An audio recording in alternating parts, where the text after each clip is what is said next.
طاقتور ترین ایجنسیاں پتہ نہیں کیوں ایسا کرتی ہیں. وائی دے وانٹ کہ یہ ملک خانہ جنگی کی طرف بڑھ جائے. بالکل ایسا لگتا ہے جیسے کسدن اور رمدن اس ملک کو خانہ جنگی کی طرف دھکیلا جا رہا ہے. اتنی بڑی افواج، اتنے بڑے ادارے، اتنے بڑے خرچ و اخراجات. کل پرسوں،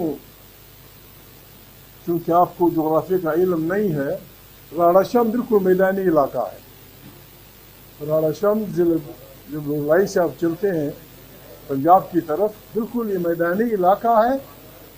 نئے خطرناک پہاڑ ہے. ایک ڈپٹی کمشنر، دوسرا ڈپٹی کمشنر، ہارڈلی اگر وہ وہاں پہنچنا چاہے خود بھی زیادہ سے زیادہ آدھے گھنٹے میں پہنچ سکتا ہے.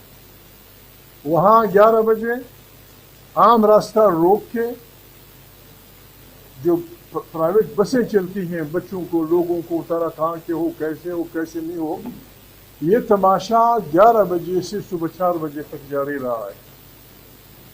ودن 10 منٹس تمام ذمہ وار لوگوں کو اتنا دے دی گئی ہے. ڈپٹی کمشنر ہو جو بھی ہے. یعنی آج تو زمانہ بہت وہ ہے.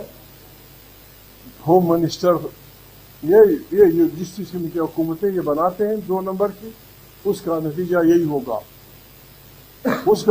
یہی ہوگا انسانوں کو اتار کے قتل کرنا، پھر گاڑیوں کو آگ لگانا. آپ اگر وہ علاقہ دیں کہ اگر کوئی لنگڑے لولے بھی بھاگ جائے، کوئی وہاں سے بھاگ نہیں سکتا. They can be arrested. کہ اگر مارنا نہ چاہیں تو آپ ان کو وہ کر سکتے ہیں. خیبر پختونخوا کے قبائلی علاقے میں جو تماشا جاری ہے، ہمیں تو دکھ ہو رہا ہے. پتہ نہیں اس پارلیمان کی ضرورت ہے یا نہیں ہے.